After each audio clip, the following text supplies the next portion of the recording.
welcome to the Resistance. We're two of the most likely people to rat as soon as we're getting arrested. From the French 75.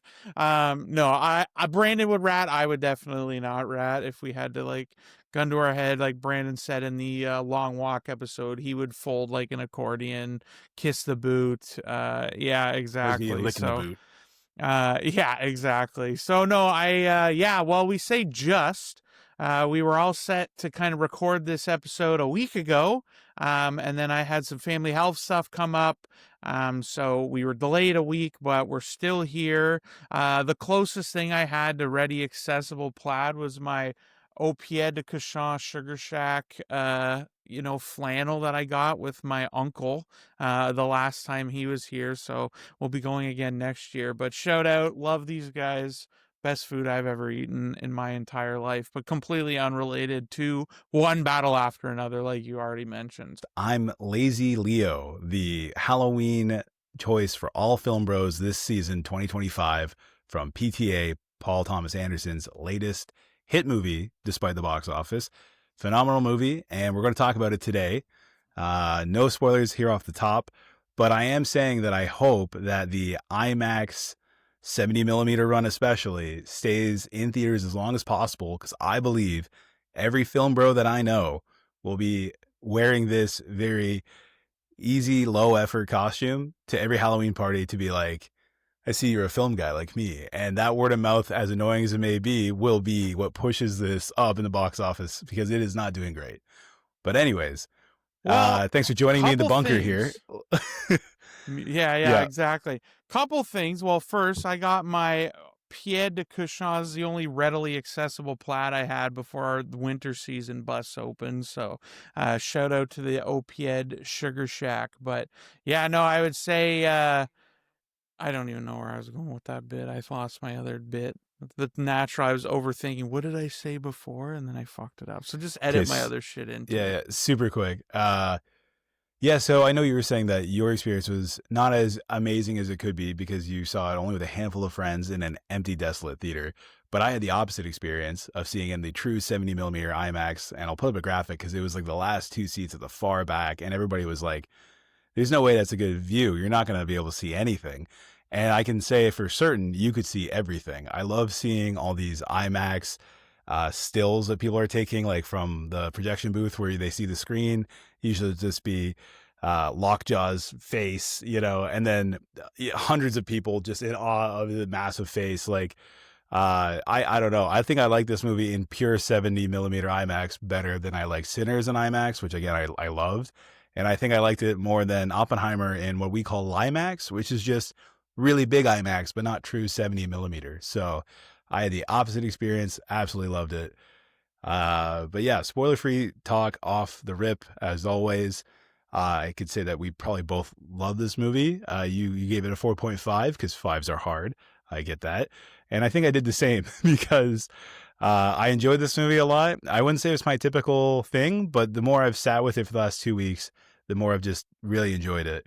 I was hoping with the delay that I would be able to see it in IMAX because I saw it in Owen Sound, and I want to I'll bring it up now, but I was really hoping to be able to see it in IMAX. It was in there for a week because they're re-releasing Avatar 2 in IMAX already, and I'm like, I felt like that maybe would have made more sense, but I don't really remember exactly what's coming off, like closer to the release date. But this is pretty early. Like, I don't really want to do a rewatch now for the movie in December. So, but anyway, I have to say, and I think quick bit on the theater stuff here is that this is the second movie in recent-ish months now that I've done in Owen Sound when I've been back home. Technically three now. And I genuinely think seeing them at home like that with like little to no people and these kind of just dead movie going audiences is impacting my experience kind of tremendously, I think, in some cases. And this Positive or one's case negative? in point negative because it just feels Oh, so. Even weapons, like parts that I liked where I was laughing and enjoying it or they were weird or uncomfortable, there was so little of anything going on which generally speaking is good. But like for these kinds of movies, like I just like it's I don't we obviously hate talking, we hate phones, we hate all that nonsense. But genuinely enjoying a movie is not only good, it really can enhance it. And I really liked this movie. I still gave it a 4.5 on my letterbox, which is in the It's hard to love get rating of fives. our scale.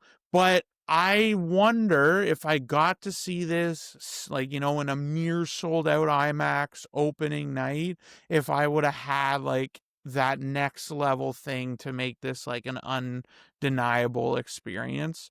But I have to say, like, I'm gonna make a priority. Like, if I go home and we have to watch something that I'm really excited about, like, I don't know if I'll have to drive to you or what, and we'll have to go to the Toronto IMAX or something, but I can't keep doing this in Owen Sound because I feel like my experience was just lessened by it.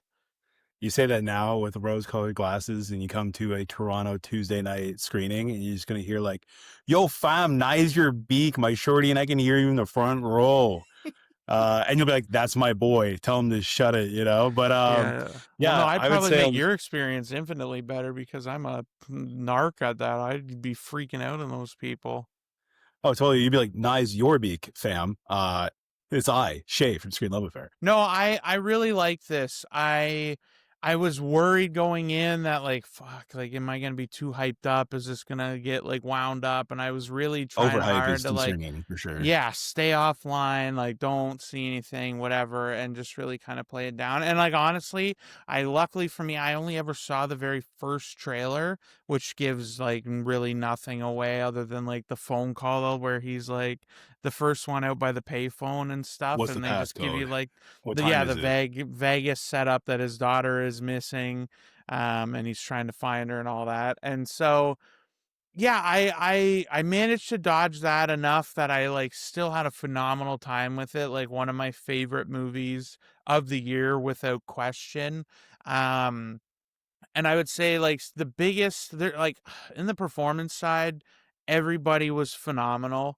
Leo in comedies or like almost these kind of like things like this where he plays these kinds of like not even silly is not necessarily the best way to describe it, but like this kind of like a character, I guess, in a way that's not, I don't mean like an acting character, but like to a degree, like I love that in Once Upon a Time in Hollywood, just like his Which came out insecurities six and years his ago. like, right, and his like weirdness and all that. And like even in that crappy Adam McKay movie that he did, like I liked him as this kind of dweebish nerd, like wondering why the rest of the world doesn't, follow along and the apocalyptic message he's trying to warn them all about.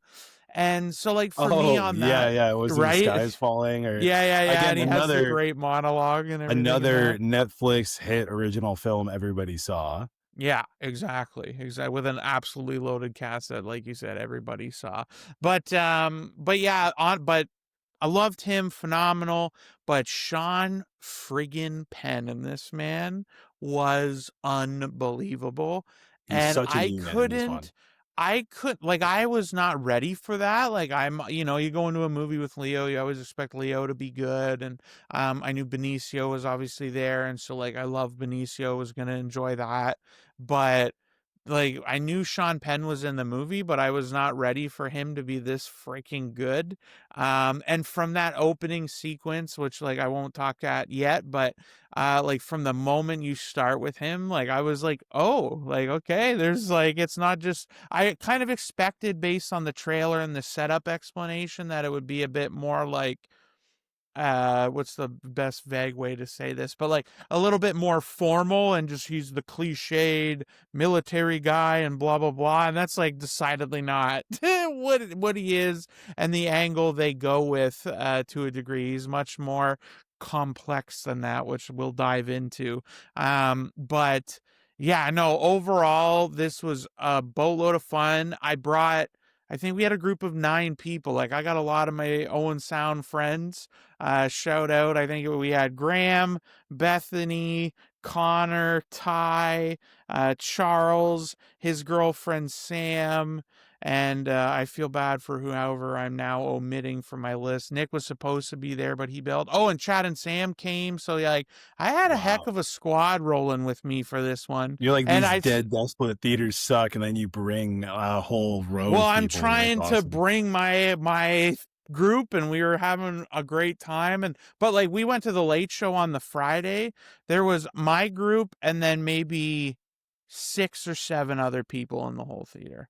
So granted, like Wow. late show, but still late show opening weekend, small town Owen Sound. So like even these bits that were really great, like either I or a handful of our group was like really kind of laughing and into it, and then there was a couple chuckles here and there. But as you know, same thing with weapons, where it's like even when I was really enjoying that, at certain moments it was just dead in that theater. But my friends all liked this one a lot more. None of them liked weapons when we went to see that, so we were all in the same vein on that one. But yeah, universal praise for this. My mom saw it on a different night as well, and mom gets upset because I always roast her like hard on the podcast, and I'm like, even my mom liked it, guys, and my mom's movie tastes are shit, and this is so like universally good that even she really liked it. But no, I would never say or mean that, but it's true. And she loved it too. So I mean, God, I love you, Mom. I'm so glad you enjoyed the movie. But if me and my mom can like it, it's the easiest movie in the world I can recommend to anybody that likes the movies. Spoiler free, I think my hot take or my letterbox review even was that the reason why I resonate so much with this movie is because this is essentially one of the best Fast and Furious movies we've had in the last decade. It's it's got themes of family set against the backdrop of the California desert, with Latino culture being at the forefront of it all. It also has a lot of sweet car chases and stunts, as well as a really good score, which I think could apply to some of the early Fast and Furious soundtracks. And I would also say, if you don't believe me yet, there's a really riced out old Nissan with a fart can on it that they're just driving through the hills with. That's pretty Fast and Furious coded, aged much like the franchise, as well as the sweet Dodge Charger and Mustang that are part of that same sequence. So I'd say, spoiler free, best Fast and Furious. Go check it out. I um, have so many fucking problems with that, even as a joke, that I can't conceptually even get on board with the comedy. This is the only kind of comedy that I personally find really offensive, is comparing anything that's good to Fast and Furious. Bro, I Um wasn't punching down on the Fast and Furious. well, you should have been, and maybe I would have found that less offensive. the, No, I think in the spirit of what you were saying, what I will say is this is proof. No, I won't even go that far. This is actually a grounded movie, despite its things, and I would say that this is just proof that the Fast and Furious movies all suck at the different things they think they're doing, including car chases and themes of family and everything else Brandon just listed off. So whether you like the Fast and the Furious movies or you hate them, this movie's better. So you should go see it and enjoy it and give it more money than Fast and the Furious should ever get from anybody. There's on my that note, counter take. I would say I don't fully disagree, but as we edge into the spoiler section, so this would be the time to tune out if Yeah. you're really afraid, because this movie's worth seeing it as Yeah, see it. Don't neutral. pause the Yeah, video, come back to pause the the video, come podcast back. after, We'll go love to see have you this one. back. Yeah, exactly. So this is also not like a big spoiler. I call this a comedical mini spoiler, but there are my favorite set pieces and my favorite real themes, real through lines in this movie is the through line of drinking and driving. It is my absolute favorite bit in this whole thing. At the start, when Leo's talking to his daughter in this exact looking part of his house, he's like, oh, I drove home from band practice last night. He's like, but you drove? You're like, oh, yeah, why? He's like, well, I was wasted. He's like, I know how to drink and drive. Don't give me that, you know? And then obviously later with Benicio del Toro, there's always those scenes. Benicio del Toro, one of my favorite parts of this movie too. He's not over the top like everybody else. He's actually a really good, the real themes of this movie, I'd say he's like the guy who embodies it the best. However, the theme that I'm on is drinking and driving. always giving him a few small beers. The amount of few small beers memes I've seen where it's just a guy passing him a Modelo or behind a wheel with a Modelo. Like again, the Fast and Furious like Latin culture street racing thing. It's like always with a Modelo, dude. I love it. I mean, Fast and Furious was Corona, but we all know Yeah, Modelo's exactly, which is way proof better. that they're crap. Yeah. Yeah. This is the No, Modelo to Fast and Furious's Corona. That's for sure. I agree with that. But, yeah, for yeah. sure. And they also, they get pulled over because he's drinking a few small beers while driving. And then, there's so many moments of drinking and driving being like a bit, but also like backstory. And it's like Bob himself is like this paranoid guy who smokes too much weed. But he's like drinking and driving. He can do that. So, anyways, I love the drinking and driving through line. I think the internet loves it. We're back. It's like we can say certain words again now because the culture's softened up a little bit, or not become so soft that they can't handle certain jokes. And drinking and driving's back on the table, baby. Loved I it. almost Big theater regret not laughs. being back home in Owen Sound to record together about that specific component of the movie because we're a notoriously large DUI area back home. So yeah, You like couldn't tell by how we look. very good Bruce Grey Owen Sound representation in that way. But no, specifically that line delivery when he's like, he does even the little dance or whatever and Yeah, backs the up. field sobriety test dance. Yeah. And he's like backing up and they're like, have you had anything to drink? And he goes, I've had a few. And just his like the whole moment and the delivery is phenomenal. He's like, I've had a few. And they go, a few what? And he goes, a few small beers. And it just like, it's like, I'll never drink again without thinking of that bit. Oh, Of it's so just like, good. It's oh, so what iconic. did you do last night? Oh, I just had a few. Oh, a few what? A few small beers and just go on like that. But If we lived yeah, no, I closer, we would agree. have to do you or me in like a full like karate gi with Modelo's, and then the other one in the like Lazy Leo uniform I'm talking about, and that would be the like insufferable duo of just being like a few small beers, like the one, like teaser image from them in the car where they're like, absolutely Well, love that part. in line with Benicio too, he had my favorite line in the whole movie, which wasn't that one or any of the others. Do you know what line I'm referring to? Also delivered in the car? Absolutely not, because a few small beers is the best line, and I will die on No, that one. no, no. All right, what was the Courage, best line? Bob, is and what is courage? It's no fear like Tom fucking Cruise, man. Oh, As soon yeah, as he dropped that, I was like, this is made for me. I this was is for like, me. I knew at You that felt moment, I'm like, seen. well, the movie's not getting less than a 4 now. That's definitive at this point. I feel confident about that. But yeah, I know when they dropped that bit, I laugh. Dude, it's such a known thing for me about like my friends that are with me, they're close friends, but they're not like my movie close friends. Like they're not in that same kind of realm as I am. And even when they dropped that line, I felt everybody like look down at me and look at my reaction as I'm like, no fear, like Tom They lean down fucking the aisle Cruise. like looking Yeah, right at you. basically. So yeah, no, Benicio, not in that movie a ton, but definitely, I say enough. Like he definitely did. Like I wanted more, but not in a way that I felt like the movie suffered because I didn't get more. It's just I liked him and his character were so like interesting and fun that I would have been more than happy to stay around with him longer. But yeah, no, he was phenomenal. And I guess too, we can rewind back a little to that opening moment I mentioned in the spoiler free section with Sean Penn.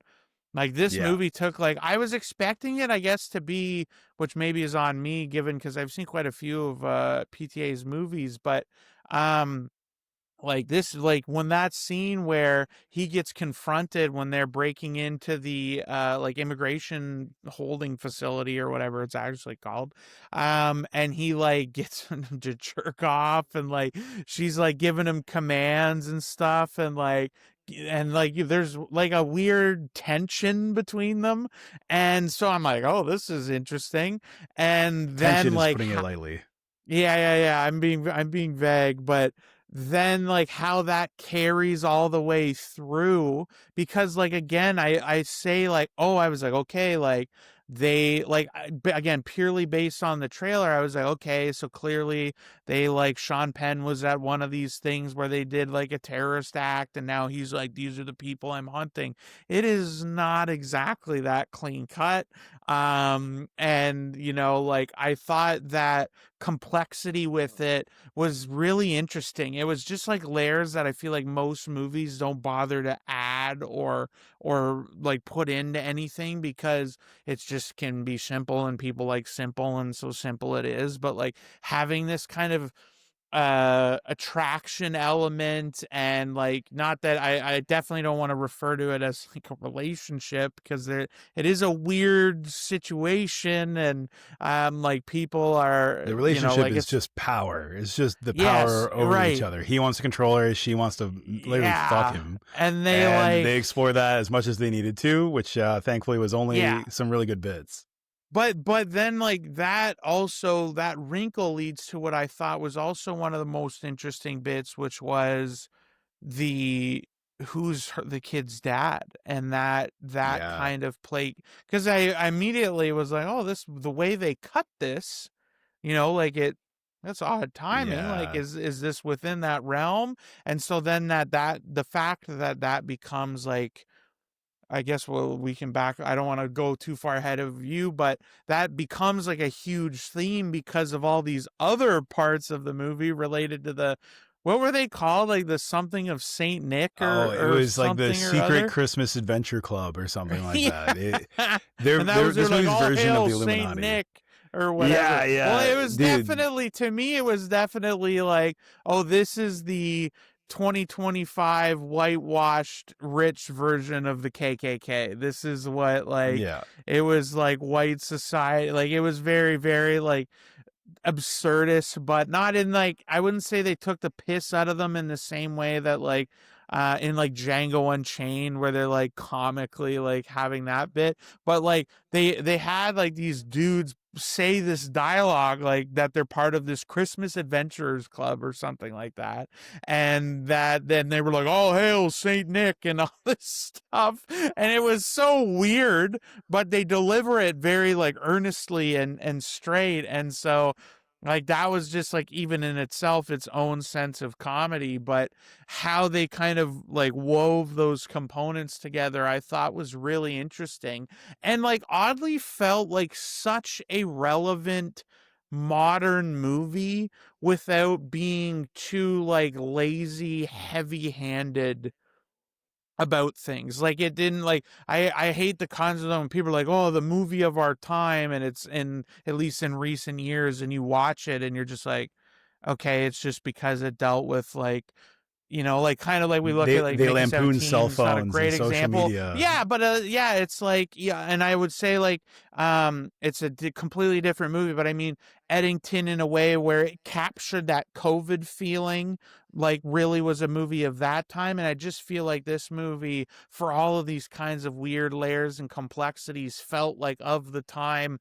without being like, and here's the obvious like Trump thing, and here's the obvious whatever. Like you can have ICE detention facilities, like that's not nothing new. It's again ever present right now, obviously, but they did like, it wasn't all that ever present when they were making this movie in the same way. So again, it's just one of those things that I think is really a fascinating movie that I think even as more time kind of goes, it will I think the relevancy of it will stick around for sure. Yeah, on that exact note, like as far as now that we're like fully into it, I think one of the really cool parts about this movie and what makes it a good movie, not just like relevant because obviously the ice connection you mentioned or whatever, like there's two main factions, I would say. And the second one's revealed later and it makes sense. But I think there's a big theme of selflessness and selfishness and how changing the world for the better is always objective or subjective, and you get really lost in that. Like the revolutionary, I'm trying to remember the actress or the main character, the girl that Leo knocks up, who isn't in the movie that long, really. Uh, she basically Well, is this we're in the spoiler revolutionary. section. Leo did not knock her up. Right, right, right, right. Okay, so anyways, the mother who disappears from the story, her whole thing was Tiana like Taylor, Tiana. that's her Okay, name. Tiana Taylor's character in the French 75, the revolutionary group, is all about being a revolutionary. It's very like Black Panther coded. It's like that's her thing, and she's dating this white boy. What was his name again? Like Ghetto Jumper or something. Like he had some funny nicknames. Bob, Bob Leonardo DiCaprio. But the point being is, I think it's a beautifully symmetrical movie because you have the French 75 who they introduce at the start as for the better. They're freeing these migrant work camps that are being detained. A little crazy, be it like they're doing crazy stuff. They rob a bank at one point, and there's Jungle Pussy who's like a wild character. And again, like every character, no matter how small, gets tons of like little moments that shine through. So I love that. But on the flip side, when they establish later, there's the Christmas Adventurer Club, and that's hilarious. They do the Hail Saint Nick, but so it sounds like Hail Yeah. Satan, obviously, and that's clearly like the behind the strings, like ultra conservative, white nationalists, like Skull and Bones society. But both groups kind of are like weighed down by their bureaucracy, you know, be it the passcode or the what time is it thing with Leonardo DiCaprio. That's like the funny thing from the trailer and like big in this movie. There's the bureaucracy to those systems that they use to run the revolution that holds them up. And same thing with the Christmas Adventure Club. Again, it feels like a secret society, a secret, you know, deep state government branch. And that's obviously full of bureaucracy.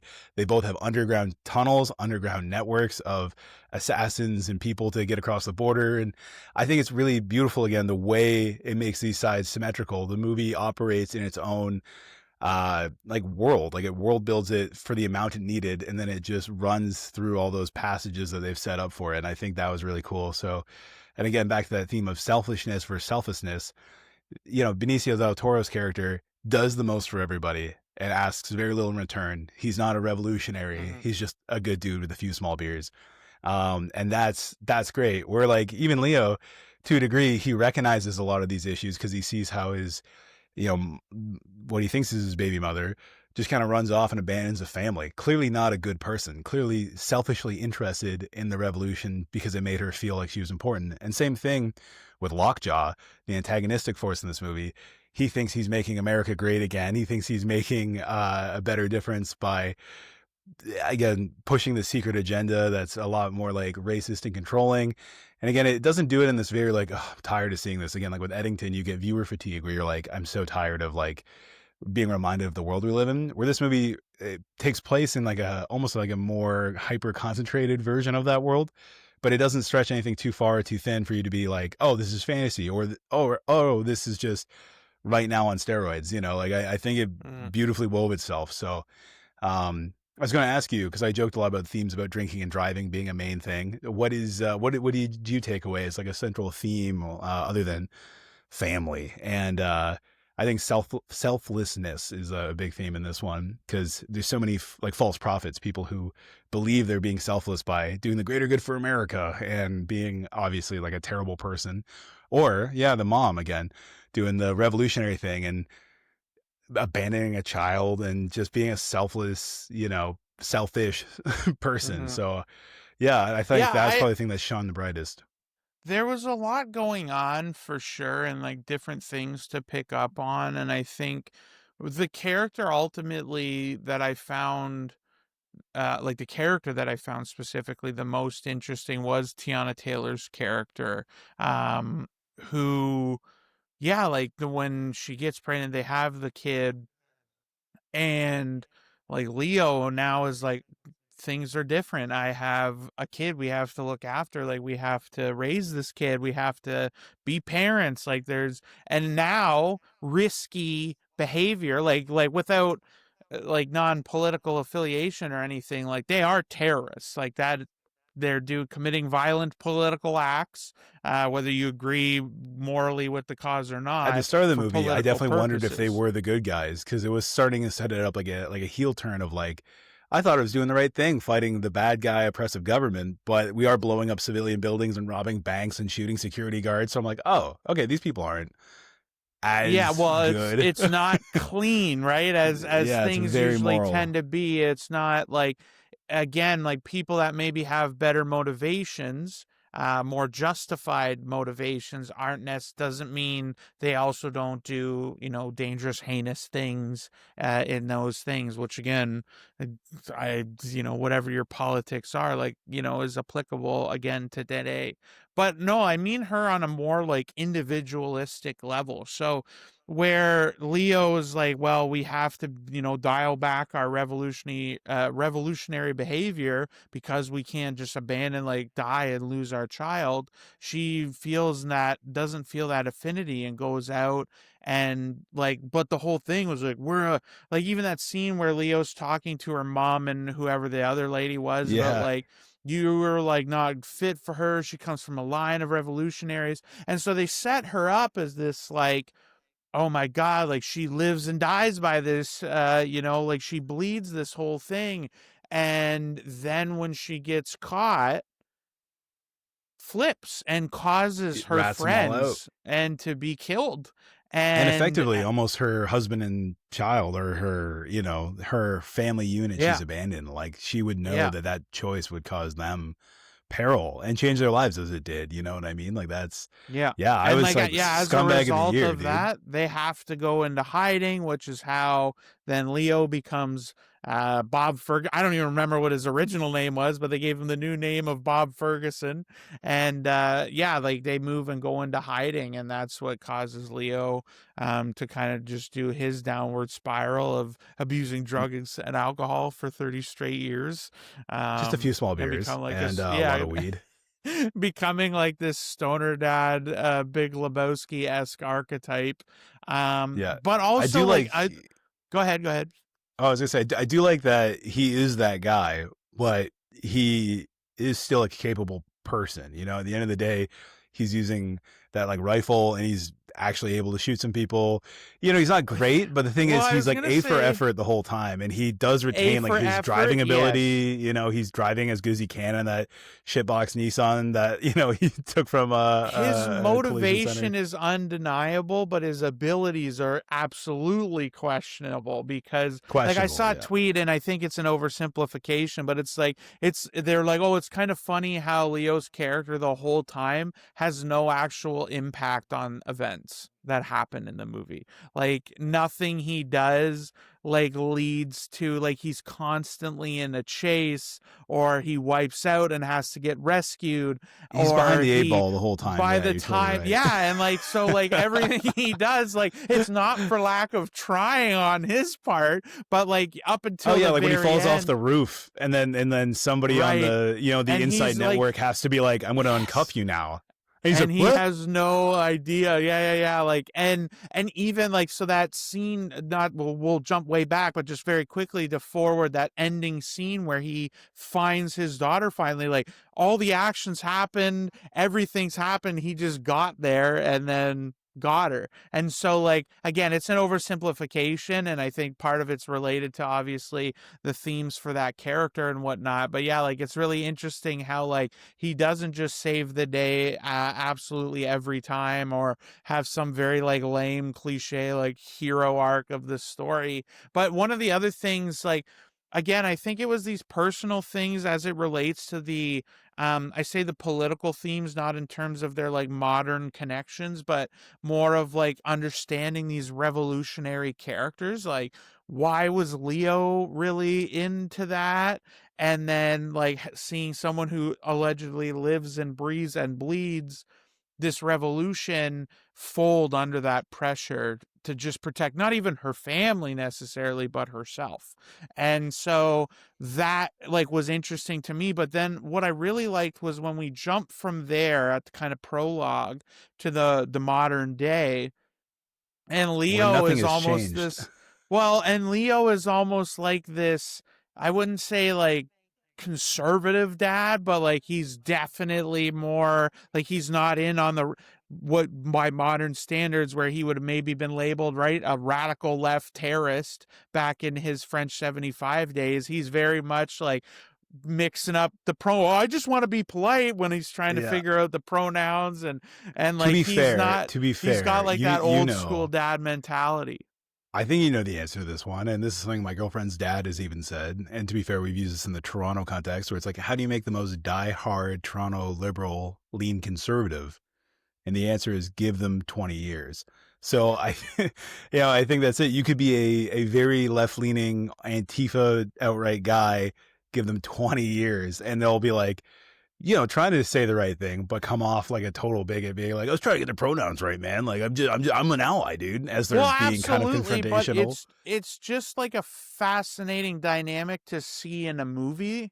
Like I feel like I've never like obviously that's happens in real life and stuff like that, but just sort of seeing the evolution because like even being like like there's a huge gap between just like oh I always voted for left like Democrat left leaning causes or whatever in the context of this movie to being like I was an active terrorist and now I'm just like, this paranoid, like, put the cell Stoner dad in the phones and all this woods. kind of like, yeah, yeah, yeah. And so, Yeah. like, Also those are the very kinds of trad. Like dynamics they I thought were, homestead. yeah, Like they yeah, yeah. homestead basically, where it's like no phones. Like they're doing the most off the grid living, and again, that is like you said, very good pitch and pivot to that. Like you Yeah. literally the imagery also evokes that. I Uh-huh. just want to hop in before we continue on with that, but like when you were talking about the mother's character being the most interesting, even if not even the most screen time, as far as having this big moral compass shift. Even though a lot of people do shift in this, I would say I had far more empathy for Lockjaw than I did the mother. Like when she makes her choices and she exits the film, basically. And I was kind of like, screw her, dude. Like I was mad on Leo's behalf, on the daughter. Like I was just like, you're a selfish person and I hate you.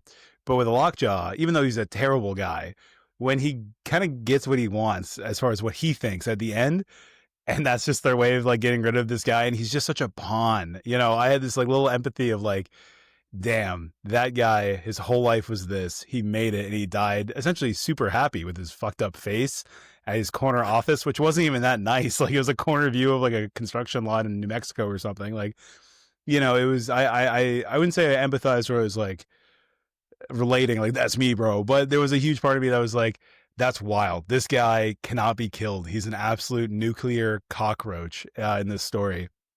And yeah, he was so steadfast. He never changed. He was always incredibly disturbing when you watch him. Just everything from the way he Yeah. like bite his lip to his hair to his stature, the way he walked so rigid, Yeah. His physicality in this is phenomenal. unreal. Sean Penn, like you said, I think for me, I would say it was like that was the best character acting in this. Like really, like you said, Leo's great too, but he's kind of just playing Leonardo DiCaprio as an older guy now, which again, like Once Upon a Time in Hollywood. Benicio's great, but it's very like understated. It's not like over the top like the Mm-hmm. rest of the Mm-hmm. characters. Very good for especially like him being what I think is like the linchpin of that theme of selflessness. But yeah, Lockjaw. I think my favorite bit specifically is when they're like, "Yeah, do you have any financial debt or anything?" They're like litigating him to make sure he's right for the Christmas Adventure Club, and he's like, "Yeah, the Kawasaki Jet Ski 900X. I bought it. It was a defective model, and they did not replace it under the warranty, so I refused to pay. Still don't pay for it." It was Yeah. just like Still he believe is I a did the guy. right thing. Yeah, he is a guy that is trying to get a bonus for detaining migrants just to buy a jet ski with that bonus. It's like I Well, love I how they want to painted save every you part of from him. your own cancellation because I feel like part of your setup there was like, what I think, correct me if I'm wrong, but what I think you're trying to articulate there is that, like, and I got to remember her name because it's one of the best names too as a character. So the Tiana Taylor's Jungle character Pussy. was, yeah, that was one of the best names, but Persephone? Perfidia Beverly Hills Perfidia. was her name. Yes. And so in her case and like why again I'm with you on like the anger part because she is active, like she's actively like she's kind of dictating the terms of her life. She's got the two hands on the wheel of her life. All of the choices she make are her own, right? Whether that's to leave the family, to get like not necessarily get caught but then to turn, like that's all on her. Like she makes all these active choices in her life.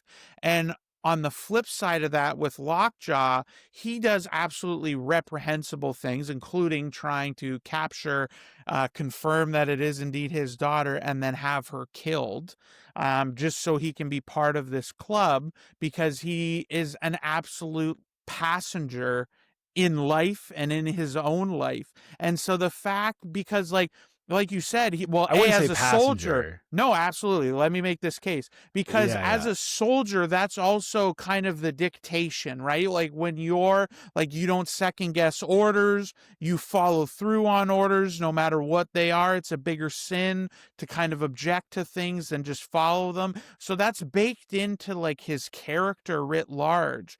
And he only tried, like, he's his effort for control and belonging throughout the whole movie. Like, he wants to join that group. He wants to, I don't even want to say be with Perfidia, because it's definitely darker and a bit more sinister than that.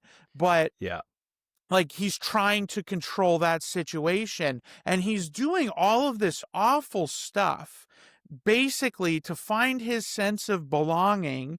And then all of that again, like the whole concept of his death at the end being that he is just this cog in the machine. Like, he has no real agency himself. Like, he just, oh yeah, okay, haha, buddy. They gas him and just get rid of him like he was nothing. And like, to him, like, he was welling up. Like, this is everything he's wanted. And like, I Yeah. think the jet ski reference, like, you brought that specific bit up, it's another moment where this man who is overwhelmingly small exerted some effort and control and influence, and like, they screwed me and I refused. Like, the fact that this was such a passionate point for him over something that ultimately is so meaningless Oh and yeah, yeah. I think we're unimportant. saying the same Like, I thing. think, Like, no, that's what I mean. I'm trying to articulate, because when you're like, oh, I'm way more sympathetic to the guy that tried to kill his own daughter and join the racist club, I don't no, think dude, is the way you empathetic. I'm an meant it. empath.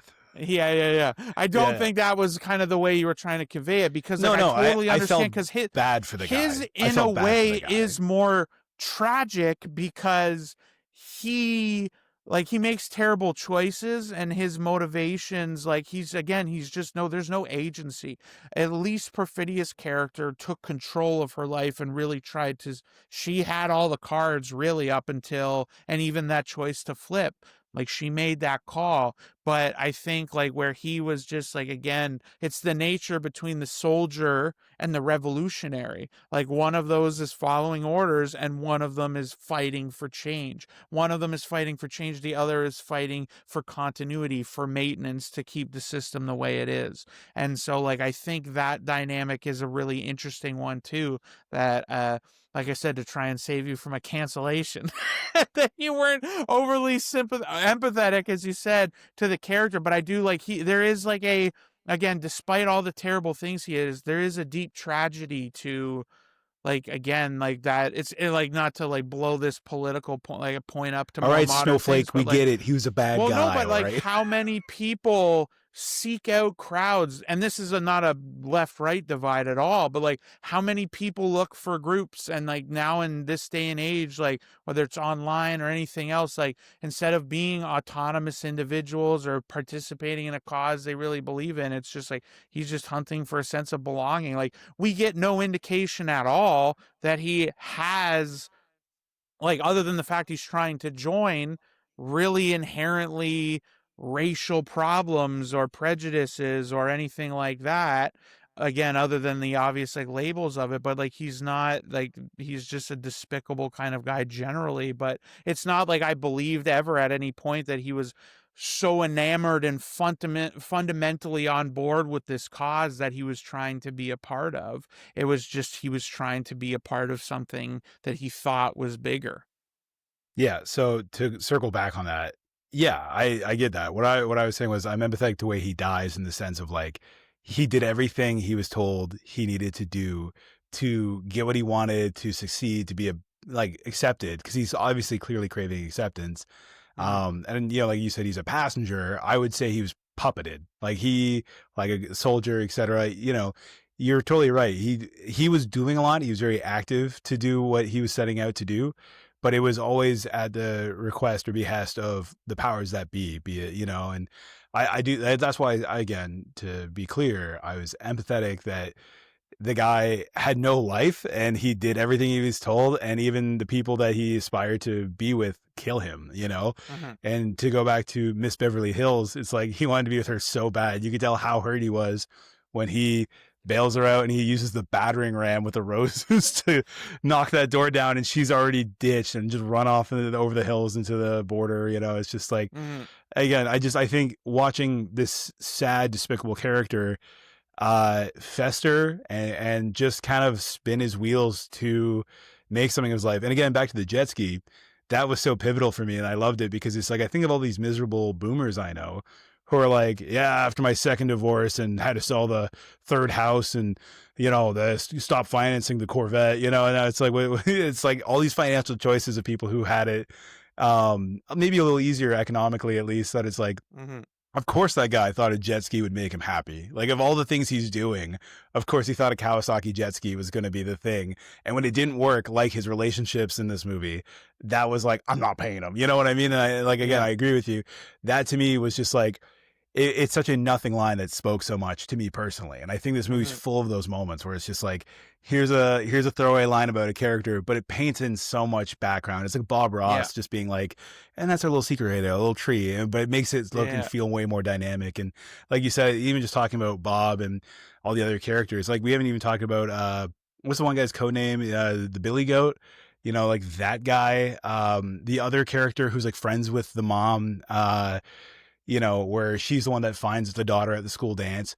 Oh, Like those Regina characters, Hall's character. Yeah. Regina Halls, yeah, exactly. They were so small in this movie, but again, those characters, the way they acted, the small lines they had, really paints the bigger picture that they were such like respected members of the community. Like when Bob kind of decided to be more selfish and take care of himself and his daughter first, those people did what the mother character was never going to do, and like settle down and accept the limitations that she's under now, and Mhm. yeah, I think there's so many great little brush strokes coloring these characters in, because yeah, they don't all need a whole movie. And like I was saying about the Lockjaw thing, he gets almost 2/3 of the movie or half of the movie worth of moments of screen time, and like Mhm. I think that's why by the end of it, when I could see his arc end in real time with the movie, I was like, damn, guy really got nowhere after doing all that stuff, all that despicable stuff. He really, he's just, yeah, absolutely love to watch it. It was Mhm. really Mhm. a fun antagonist. Like, I always joke about it, like where antagonists in movie are so important, and the MCU sucks because they haven't had a good antagonistic character in many of them. And I'll always be like, oh, Killmonger from Black Panther 2 or Black Panther 1. Right. Fantastic. It's Michael B. Jordan, who's just like, I rather live die free than live in bondage, and he just dies, Mhm. and you're like, damn, Mhm. that guy really thought what he was doing was the right thing, and he had more to him, and I feel like Lockjaw was such a great character. Such, there was nothing about this movie I would say is bad. I think I want to kind of move the Mhm. conversation forward on that. So it's what, and you're saying this earlier, you've only given out, was it 4.5? So you've not given a 5 yet as we approach Oscar Yeah, season. I've not done a single 5 on this one. What made this movie not a 5? Like, my small thing is, I would say the ending compared to the journey wasn't Mhm. as amazing, or like didn't really hit for me. I felt it kind of like meh. The whole thing, the ride, the experience was so enjoyable, but I 4.5'd it because I just didn't feel like the ending had a punch or like any kind of wow kind of factor. I was just kind of like, life's what you make it, I guess. So what held Yeah, you back from giving a 5? Because you seem a little bit pickier giving out so many 4.5s and no 5s this year. part of it for me was the like I said at the beginning of the episode, like I really wonder the experience, like how that factored in seeing this with like, yeah, a group of friends, but like again those eager fans that would go out to like a big screening like that, and I saw it with six strangers basically in the Owen Sound and in on a not an IMAX screen, and like I felt the effect, but like the best case I can bring up is that scene in the car chase where it feels That's my like you're favorite riding scene. like waves. Yeah. It's fucking amazing. Yeah, that and And IMAX especially. Yeah, well, I but felt this is nauseous. this It's is so good. why and like again, I rate my things based on the experience that I had with them. At least as it relates to like my screen love affairs scale is like kind of geared differently, but on Letterbox specifically what I'm reviewing is like the whole experience. So like I gave I think F1 a 4. if I watched F1 at home, even on my setup, it's not getting a 4. It's maybe a 2.5 or a 3. Like it's not like that exceptional. Like that is an IMAX movie that is an amazing IMAX movie, but is not what I would say just an amazing movie generally. And I loved that IMAX experience, but I don't think I would love that movie at home. And so when I'm watching this scene, I'm kind of like, fuck, this is so sick. And what I'm thinking in that exact moment is that I wish I was seeing this in a different way, because the impact would only be that much more and it would be that much stronger. And I feel like seeing it on like, we were in like theater 7 or 6 or 4 Ooh, or whatever that's not good in for Owen Owen Sound. Sound. That's Like we're yeah. not even in the 1 or 2.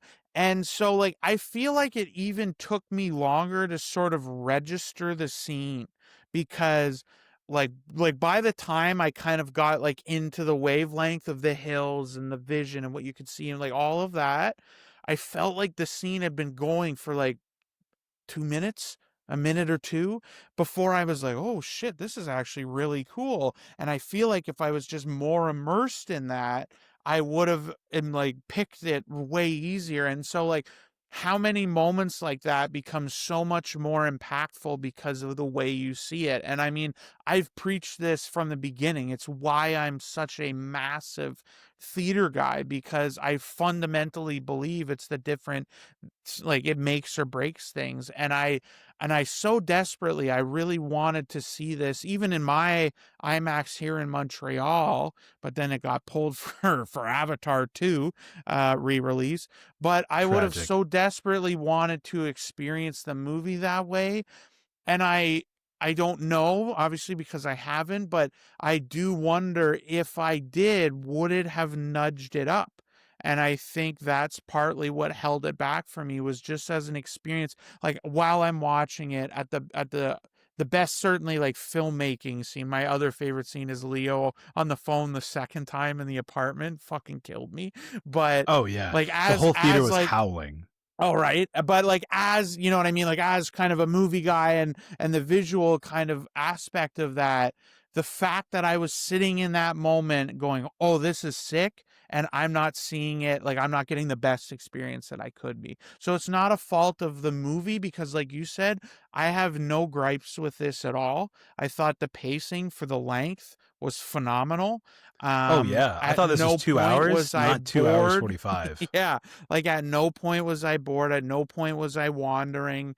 Um, like you said, like it's one of those things where I would have loved, just like in the same way with, for me with Once Upon a Time in Hollywood. I was like, dude, I'd watch a new movie about this guy's life outside of these circumstances every year. Like you could just, like a TV show, like I would just want to stay in this world with this guy and follow that. I felt like that about basically all of the characters in this movie, even like the more minor ones. So, but I didn't feel like I was deprived of it or anything like that. Like I really have no bones to pick about with this movie. I'm really interested that you find this a better case between this and Sinners, just because on the surface, Sinners has more of the, like they play with the frame and do a little bit more create, like I don't, that's not even, but like I don't Yeah, know, they play with it more, I guess, is a better way to say that. And I'm a big so, but that aspect doesn't necessarily make ratio it better, but hater. I think if you sell a movie on hater. aspect ratios, oh, or you sell content on aspect ratios, like you're like Instagram has a new ultra wide sliver you can upload, and at least for the Cool. content that's in my sphere of enjoyment online, I get a lot of people posting that or posting about how that sucks or whatever. It just for me at least, even with Sinners, that was my flagship moment of IMAX 70 millimeter is like the best for a reason. Cause Hmm. I was like, what am I missing? I don't care if it's just like a little bit extra headroom or whatever. But this entire film, one battle after another, was the full screen the entire time. Where Sinners, it did the aspect ratio change. And again, it was, thematic and fit the story and all that. And again, Hmm. great movie. In fact, if anything, I would say the cinematography in Sinners, there was some shots I found like downright ugly. Like I revisited it, like I saw it twice in theaters and I've watched it Hmm. once since. Um, it wasn't just like a projection thing. I was like, so much of the, like some of the characters' faces are so dark and like it feels like so overwhelmingly practically lit in a way that's not Mhm. necessarily flattering. And so seeing that in IMAX, there were some shots in the daytime and, when the sun's coming up and all that, like gorgeous. But yeah, there were some shots where I'm like, just kind of visually not there. But again, the whole Yeah. experience was just masterful in that music scene. So, but watching this movie where the whole thing was masterful, the Yeah. whole aspect ratio was used. The pacing was so good. I thought it had 45 minutes off the runtime. Usually we're like, Mhm. if that was 15 minutes shorter, I would have liked it a lot more. And it's like, this Mhm. was almost 3 hours, thought it was only two. And it wasn't Mhm.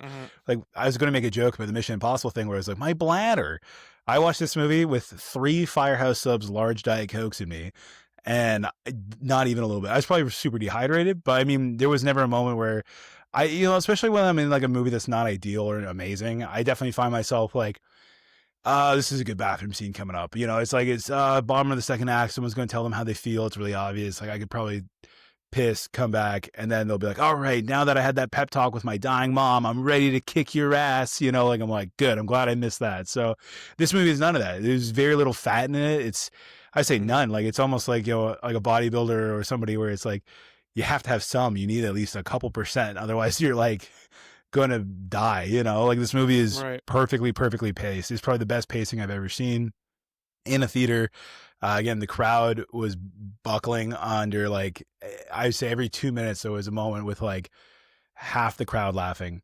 So yeah, I just absolutely couldn't endorse this one more. But I did, at least on my end, because I had the best screening experience on opening night. Mhm. Um, I would say one thing that I didn't necessarily like that didn't land for me, and I alluded to earlier, was like the ending. I want to hear your thoughts on the ending because for me, I definitely felt like she reads that letter. I also thought the mom was going to make a comeback because she was such a big character. I Mhm. thought there was going to be like Avengers, like on your left, and she was going to pull up and save the day I or hate do your cultural something. reference points sometimes, but Yeah, yeah.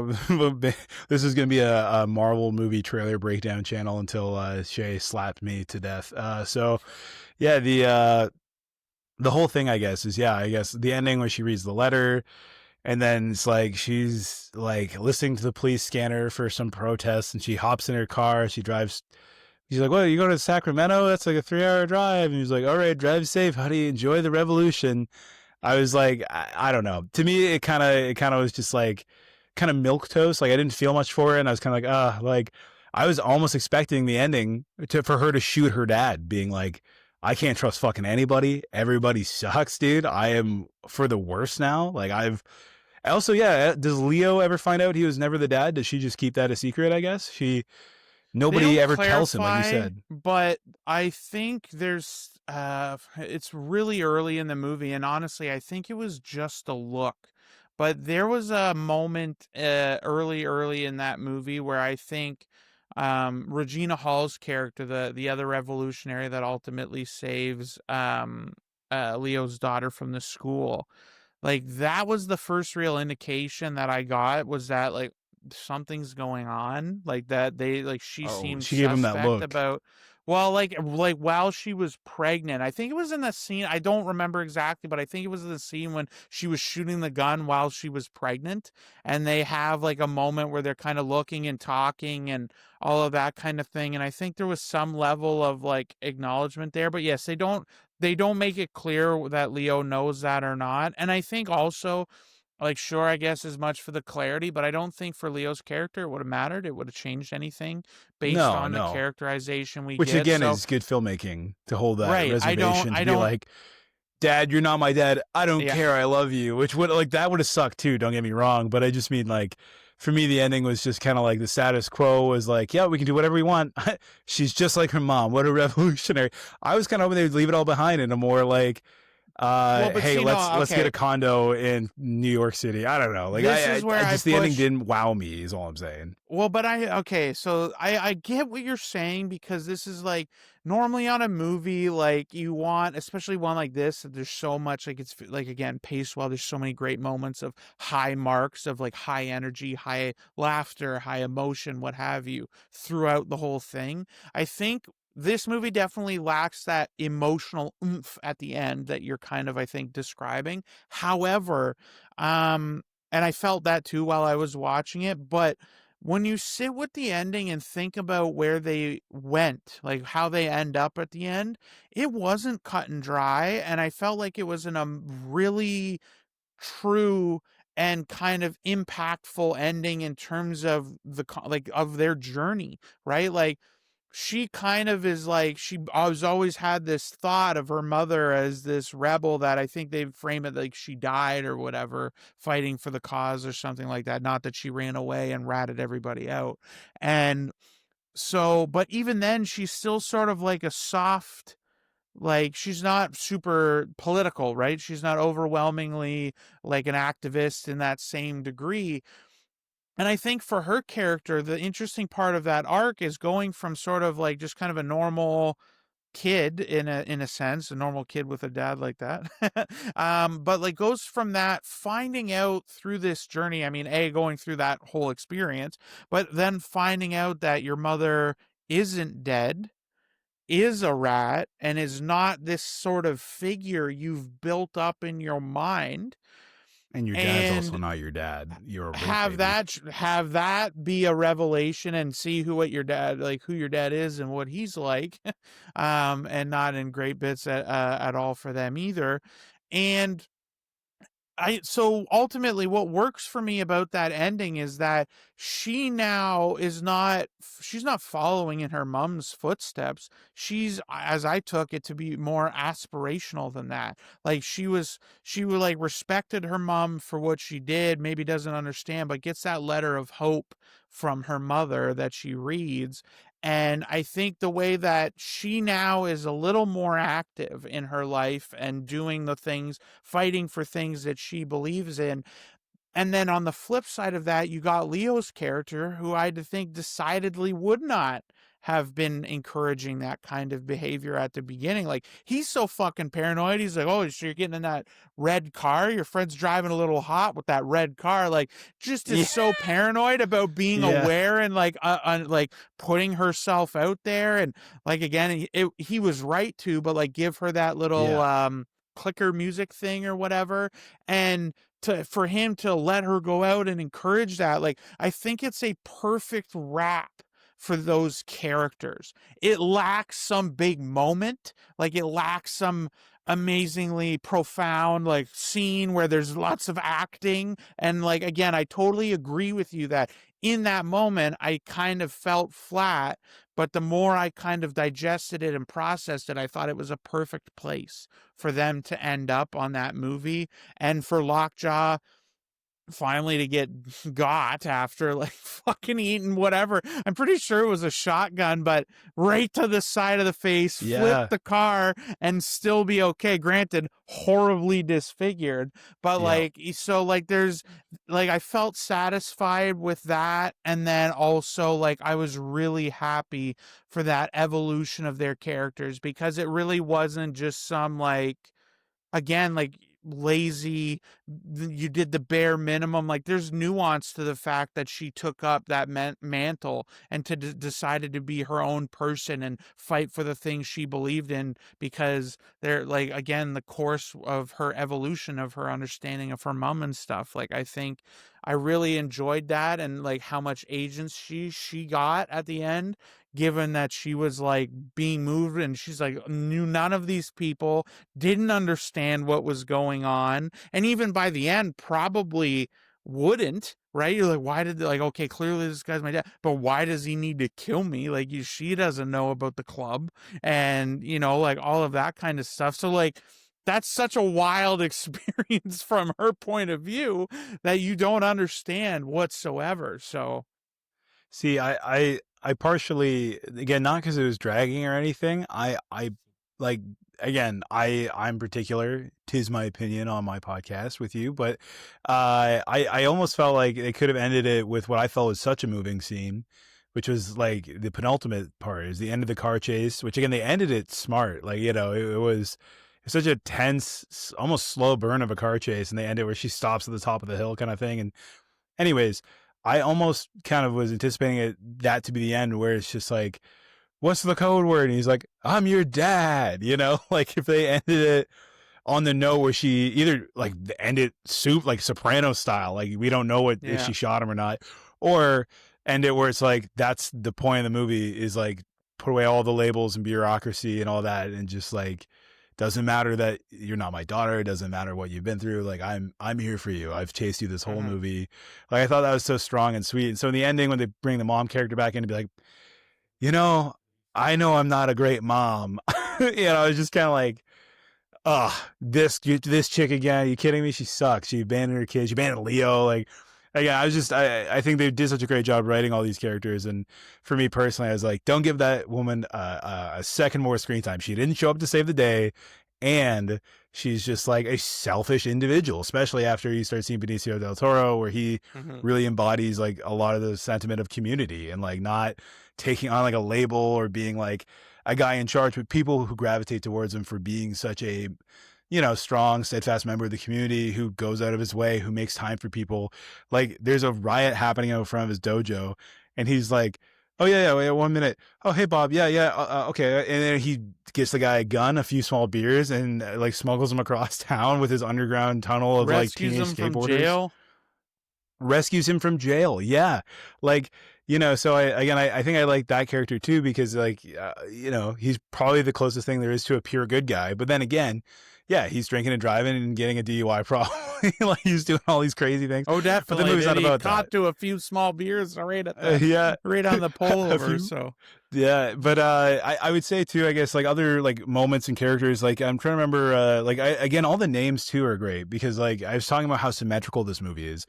Even the names of characters like Lockjaw and what was her name again? It was Beverly Hill, Persephone Beverly Hills, like Perfidia just Beverly Hill. Perfidia Beverly Hills, again Jungle Pussy. It was like Ghetto Bob or whatever, like all the nicknames. And then you go to the military side, so like Lockjaw. There's a guy named like Toe Jam, and like I'm trying to remember the Yeah. other character.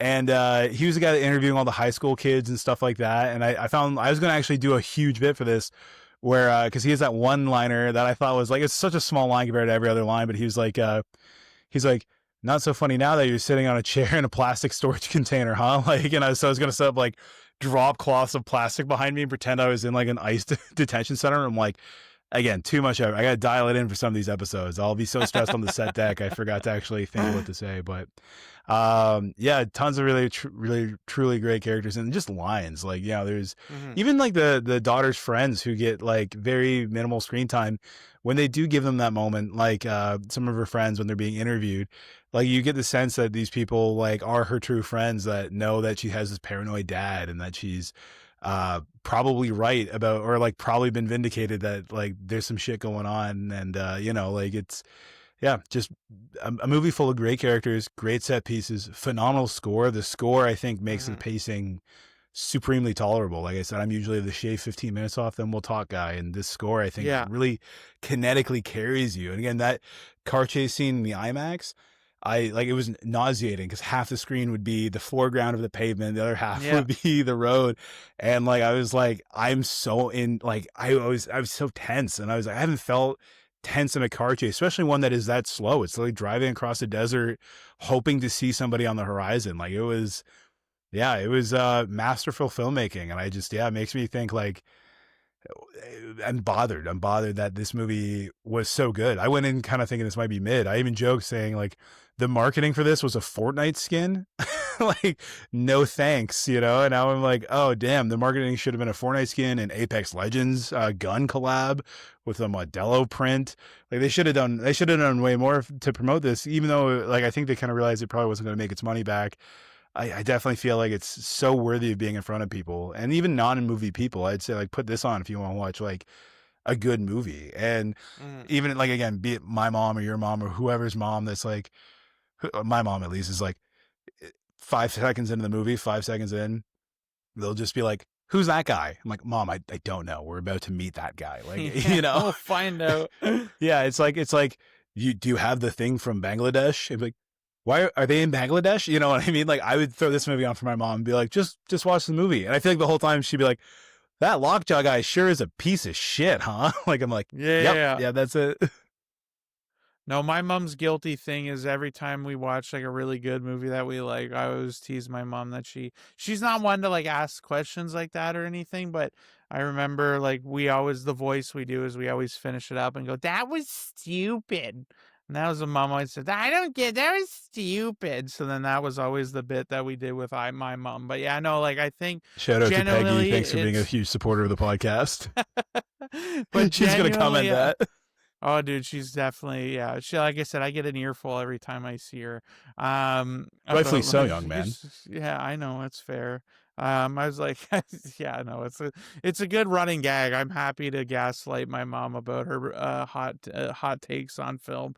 But one thing I also want to mention quickly on the end of my stuff is that a lot of people talked about the score, and I also think that this is a factor into my experience. I didn't really notice the score. And I think that has more to do with the sound. Like I just like honestly, it was like I just didn't notice it. And then I did notice it only at a couple of moments, but then I found myself like listening hard as opposed to just like it being there. And so like again, I think these sorts of things, like I fucking hope it does come back. Like even if it's an award season for a day, like I'll do everything I can to try and see this, but I really think it can notch itself up to that. But yeah, and I totally get your ending thing. Like we've always talked about this. Like I'm an ending guy. Like if your movie kind of Yeah. sucks, but you have such a satisfying ending, I'm gonna walk out of there and be like, oh man, like the one of the best endings I remember recently that I absolutely loved was Juror Number Two, or Yeah. yeah, right, two. Like that ending, like that cut to black, and you're like, oh, and then like the kind of ending where you Yeah. turn and you're like, look at your seatmate, and you're like, oh, like Yeah. Yeah. I it got definitely goosebumps thinking doesn't about that. You have just that, reminded right, me. right. And so like I'm totally with you. I totally understand, and I think it's like not only like do I get it? Like I agree there was like it didn't have an oomph ending. It didn't feel oomph or strong, and that's probably also a factor. But yeah, like I said, it's one of those things I had to think. I'm like, but that is where they like should have ended up, and I liked that. But yeah, it definitely lacks kind of that punch, and like it wouldn't end and you go, wow, well that was great. Like as opposed to being like, but like not every Yeah. movie can end that way, or does it make sense to, I feel like in a lot of cases, but like I See, definitely agree that there wasn't like a big oof. I saw this movie with my buddy Boren, and Boren is such a unemotional like sounding board. You know, like when I see a movie with Renata, like I love it because sometimes she'll have terrible takes or really good ones I would have never thought of. But either way, she's very passionate about getting a point across about like how she felt about the movie, which I Yeah, love. Like it finishes, she'll be like, that was excellent, and I'm like, really? Or it'll be like, that was so terrible, and I'm like, what did you what part did you not like? She's like, which is the whole thing, and I'm like, whoa, you know. And then we have a spicy car ride home. But my buddy Boren, no matter how good or bad the movie is, he'll kind of look over at me like, I just gotta do this bit. Yeah, it was pretty good. Yeah, yeah, I liked it. I liked it. Yeah. Hey, should we get out of here? And then you we just leave. watched the So Lord of the Rings in theaters, and I was like, oh, yeah. solid movie, pretty Yeah, good. yeah. Boren's such like such a wall, and it's not until like we're like walking in the lobby where it's just like, yeah, really like Paul Thomas Anderson, another good one, you know. And so like, I need to farm you for my podcast. Can you give me a little more? I need some spicier stories, some immediate crowd reactions, boots on the ground. I think my best experience with that was F1, where a guy approached me in the lobby, and I think he was just like a big F1 fan, and he was so polite, and he was just like, "Yeah, I don't even go to the movies that much. I think I've been twice this year, and this is so great." He told me, "I'm like, dude, thank you so much. Like, I have a podcast, and I have no understanding of F1. Like, I'm really going to talk about this, and here I am again bringing that guy up, especially considering like half the crowd in my F1 experience was on their phone the whole time. I was like, this was nice. I needed this to bookend this, but um, Well, if you want yeah, a and couple takes from my friends on the end of this one, Connor's exact quote coming out of the theater was that, well, that was definitely better than Weapons, which was the last movie I took him to see. you know And what's then, funny? I think Boren said the same thing. He's like, I liked it more than Weapons. Yeah, because we saw Weapons together and we're both like, okay. And then we left in the lobby. It was like, what was the gun about, dude? Like, I don't know what to think about yeah, this movie. And it took me like a month of like even time off movies, time off the pod. I was like, yeah. oh, I get it now. You know, like it took me a minute to like appreciate some of the things in it that were too subtle for my smooth brain. You get what the But yeah, gun meant yeah. because the director apparently didn't, but let's not go down that rabbit hole. Yeah, let's not relitigate that. And then Graham texted me that him and Bethany have been like saying jungle pussy for like a week now coming out Jungle of that. pussy. Yeah, Yeah. just her delivery Oh, walking across the bank was super phenomenal. quick because we got to wrap this up shortly, but I want to say at least two things I called in this movie that are the same delivery. So like again, I'm not saying I didn't like it for these reasons, but when he's doing the phone gag on the payphone, and you get Mhm. the sense that he's got to know the passcode, and that is like such a impossible task. I leaned over to Boren and I said, "I bet it's some dumb shit." And like what? I was like, very quietly and professionally, of course. I'm like, I bet it's that time doesn't matter because it's just a construct or something stupid like that. And he went, ha, probably. And then later, when he calls in the Black Hawk and they bring down the bureaucratic like favor or whatever, where they'll pass him through and they speak to his manager. I also had a very similar thing where I had to get like a bank draft for this condo I'm moving to. Went to the bank, left my wallet at home. It was just like, hey, I'm an hour from home. I need a bank draft by end of day. Can I get that done if I give you all my login credentials and all this? And they're like, nope, can't help you. And I'm like, all right, well, if you can't help me, can you pass me to the manager? I put on my Karen hat. So I had this exact experience the week of seeing this movie. So I was like, Team Leo all the way. I'm like, I'm going to call Black Hawk in on you. And I talked to Tony, Muriel's manager. I'm really glad I put her in her place in the Markham Scotiabank. And even they're like, why do you not have your wallet? Did it get stolen? I'm like, no, I just forgot it at home. What? Why don't you go home? I'm like, it's an hour away. Well, what are you doing here? I'm like, I'm at work. Anyways, but the point of this, I got so sidebarred. That was such a terrible experience. But um, yeah, so I was like, I bet the whole phone password thing is gonna be something like super hippy dippy, like time's an illusion, man. And sure enough, like when he's like, yeah, time's a social construct we don't adhere to because we're part of the revolution or whatever. I looked at Bourne and I was like, oh, I like again, very quietly, but I was given like the like, let's fucking go. I call that. And Bourne's like, huh, yeah. So I I was would like, have anyways, reacted exactly like Bourne did for the record. yeah, You like you yeah, fixate on some of the weirdest types in the movie. totally. I'm like, you're Oh, like, dude, I bet you the passcode's some weird thing. I'm like, well, yeah, probably. It's the whole point is to have a series of passcodes. Yeah, that makes dude, sense. and So and, and when you then would and turn then to me freaked out, I'd be like, yeah, And man, then when good for he, you. because I was so hot off that bear trap of setting that and like catching that. That's from a different podcast, but I was so hot off that prediction.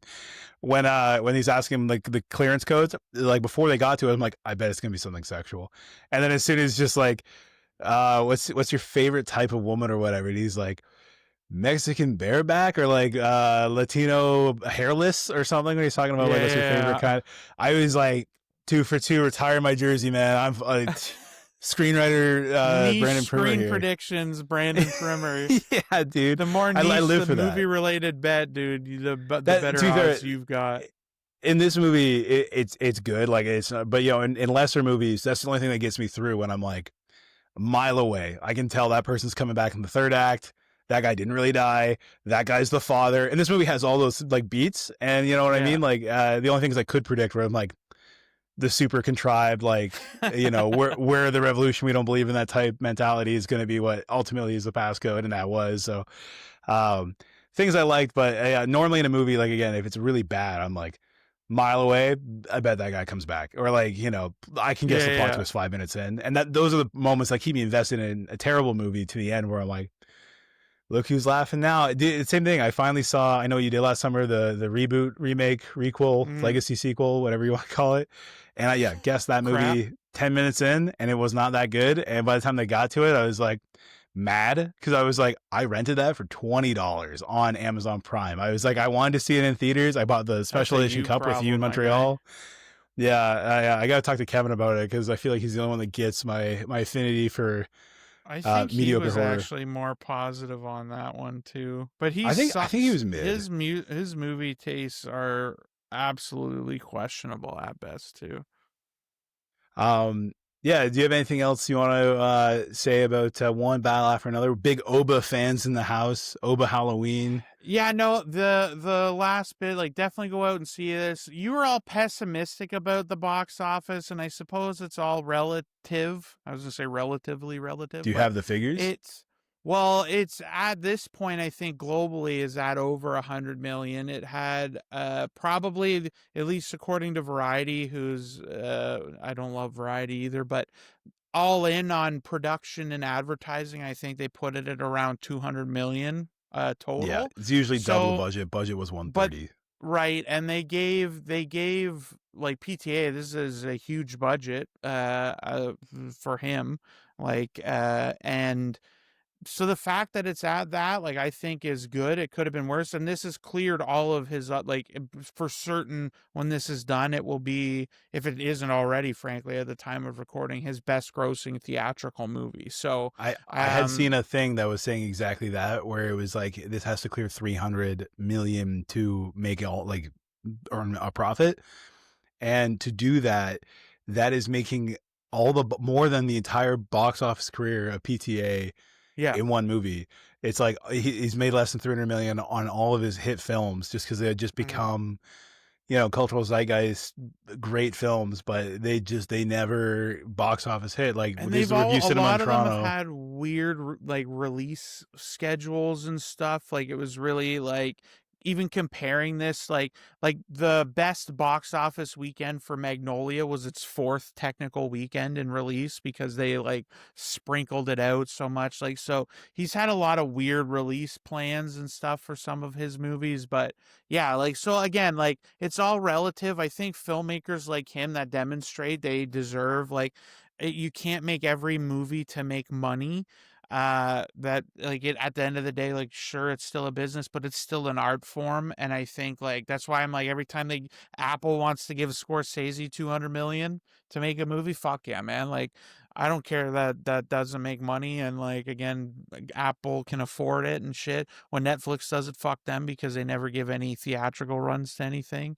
But Apple at least does. So, but yeah, no, like, Well, so it isn't all doom and gloom. Again, it's contextual. Like, that's not great for a normal, like, if this was a superhero type movie on $150 million or, $200 million all in budget, like, sure, it's not great because the, upfronts are so important for that. But this movie definitely had legs this weekend. It did really well in its second weekend. And again, maybe it won't hit that comp point, but the fact that's even this far is already like way better than I would assume they would have could have safely projected. So go see the movie, support it. It's worth watching, absolutely. And I would, unless we have an amazing closers, in the last few months of this year, it's probably going to be on my best of the year list for sure. I was definitely thinking that because we started this channel in early February and we were doing like our best of last year kind of thing, and I think it'd be good to do it again. Obviously, probably closer over the winter break.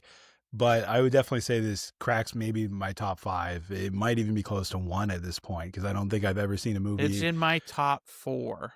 I'll give a little Yeah, taste teaser on that. My top four right now of this year, in no particular order. I'll have to fine tune it by the end. But the only movies I've given that 4 5 to are Sinners, One Battle After Another, 28 Years Later, and Black Bag. wow. Yeah, no, I would say Those all are my those are my four top fives. 10. Yeah. Black Bag's the only one that it's funny. I paid to rent that when it came to streaming because I saw it without my girlfriend, and I was like, oh, she would appreciate like this kind of subtle mystery couples thing. Yeah. Anyway, so all The good picks. Monkey's also in my top 10 right now if you Don't you want fucking dare. Uh, we were to. so close to having 0 days or some odd Well, days as without soon as I was incident. looking at my list and I saw it, and I'm like, oh, the Monkey's in my top 10 right now. I should make Is it sure to actually in your mention top that to 10? Brandon.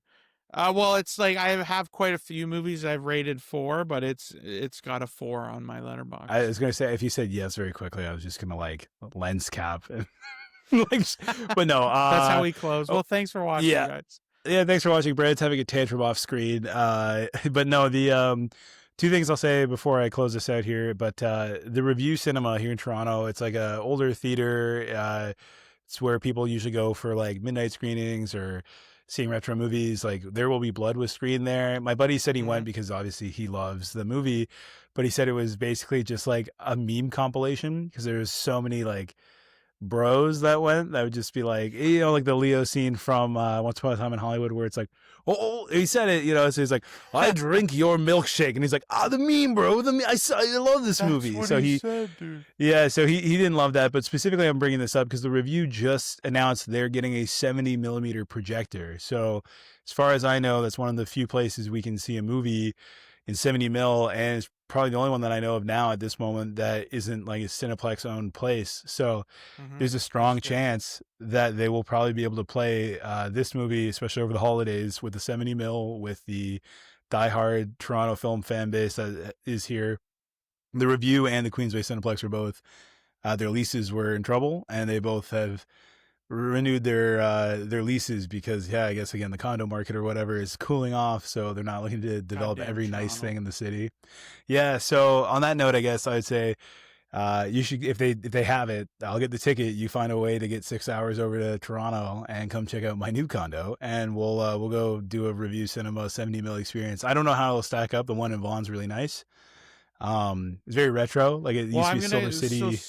70 mil is not necessarily the same. It won't be the IMAX screen size for sure. It, I'm pretty sure Uh, it's I'll double check, but I'm pretty sure it says 70 mil IMAX, so it's going to be the taller well, that format, would bigger that screen. would it be impressive if they do so, because technically the Scotiabank Theater here has a 70 millimeter projector, sorry, but it's not 70 millimeter IMAX, so it's in just one of the normal theaters, but it's still Interesting. projected on 70 millimeter film. So just because it's 70 millimeter doesn't mean necessarily I'd be stunned, frankly, because that's a lot of money. So good for the I would review. I say hope the that's the 70 case, but mil or the IMAX experience when we saw Oppenheimer was similar to the mhm, IMAX experience when I saw Warfare.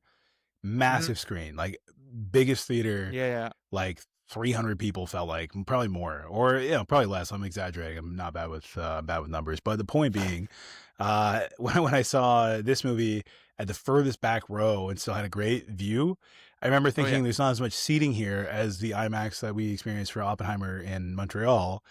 But the screen and the ratio were like overwhelmingly big in the best way possible. So, anyways, We the need to jury's still do out. an episode where we do an IMAX movie, but we take the literal front two seats dead center and just see what that's like. Because I've always Dude, been curious, but I'm like, and feel like that would be terrible. But like, let's and we're try on our it, phones bro. the whole time making content, taking photos of how Taking big the pictures of faces the screen. are. Look at how close we Oh, are, guys. oh, dude. Hey, I was gonna say, like, again, this is my closer, but it's a typical closer bit.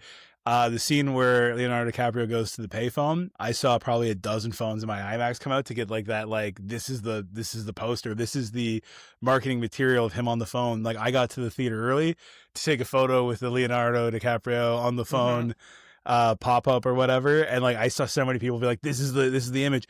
Same thing with Eddington when they do like the showdown in the street, and they're, Pedro and Yeah, Joaquin are facing off. That's when people took a photo to be like, I'm seeing the movie with the scene. Obnoxious behavior, obviously, but it's just funny I would that have pe- screamed.